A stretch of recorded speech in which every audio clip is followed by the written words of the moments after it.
Hello बच्चों, स्वागत है इस वीडियो में। आज के इस वीडियो में लाइफ प्रोसेस के पेज नंबर 101 एनसीईआरटी से जो क्वेश्चंस हैं उनको हम डिस्कस करेंगे। पहला क्वेश्चन है difference between autotrophic and heterotrophic nutrition. तो सबसे पहले जो आपको अंतर पता होना चाहिए, ऑटोट्रोफिक का मतलब ऐसे ऑर्गेनिज्म जो अपना खाना खुद तैयार करते हैं इनऑर्गेनिक रॉ मटेरियल्स का यूज़ करके, और हेटरोट्रोफिक वो हैं जो ऑटोट्रोफ के द्वारा खाना तैयार हुआ है उस खाने के ऊपर डिपेंड होते हैं और खाना खाने के बाद उसको ब्रेक करते हैं एंजाइम्स की हेल्प से। दूसरा जो पॉइंट है कि जो ऑटोट्रोफिक होते हैं उसके अंदर क्लोरोफिल की रिक्वायरमेंट होती है, यानी जो सनलाइट होती है जो प्लांट से एब्जॉर्ब करते हैं वो ग्रीन पिगमेंट की हेल्प से एब्जॉर्ब होगा जो कि क्लोरोफिल होता है।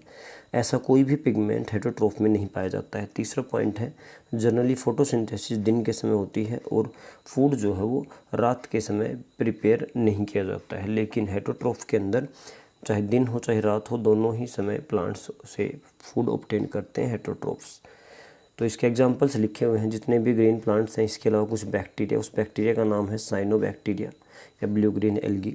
इसके अलावा हेटरोट्रोफ्स में प्लांट और साइनोबैक्टीरिया को छोड़कर जितने भी एनिमल्स हैं, फंगस हैं, ये सभी हेटरोट्रोफ्स हैं। दूसरा क्वेश्चन है where do plants get each of the raw material required for photosynthesis, कि प्लांट जो है फोटोसिंथेसिस के लिए जो भी रॉ मटेरियल चाहिए वो कहाँ से लेते हैं।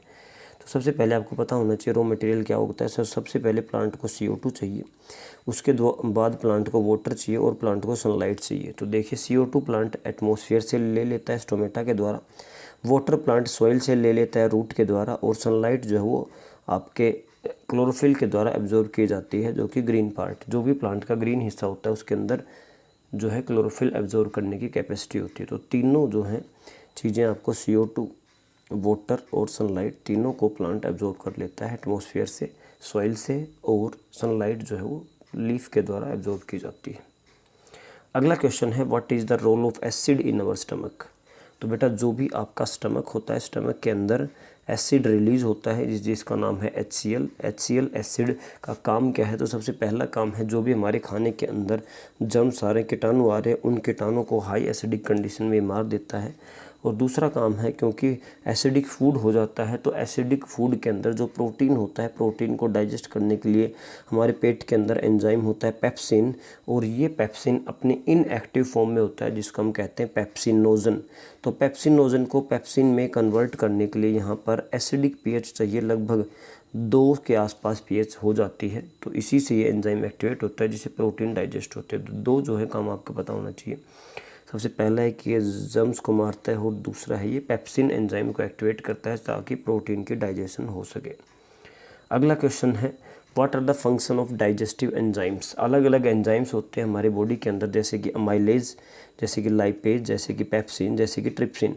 तो इन एंजाइम्स का फंक्शन क्या होता है? तो जो भी फंक्शन होता है एंजाइम्स का काम होता है खाने को तोड़ना, यानी break down of complex food particle into simple form.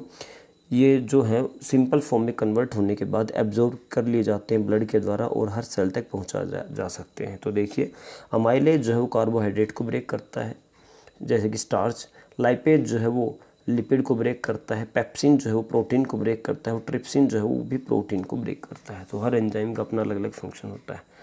अगला क्वेश्चन है how is small intestine design to absorb digested food. आपने पढ़ा होगा कि जो डाइजेशन का प्रोसेस है वो स्मॉल इंटेस्टाइन के अंदर आकर के कंप्लीट हो जाता है, और स्मॉल इंटेस्टाइन के अंदर एक इम्पोर्टेंट स्टेप होता है जिसको हम कहते हैं एब्जॉर्प्शन, यानी खाना जो हमने खाया अब वो छोटे छोटे सिंपल फॉर्म में ब्रेक हो चुका है। अब वो सिंपल फॉर्म को हमें एब्जॉर्ब करना है और उसको ब्लड के अंदर पहुँचाना है। तो एब्जॉर्ब करने का काम जो है स्मॉल इंटेस्टाइन के अंदर होता है, और स्मॉल इंटेस्टाइन के अंदर की जो वॉल है वो इस प्रकार से फोल्ड है जिसको हम विलाइज कह रहे हैं।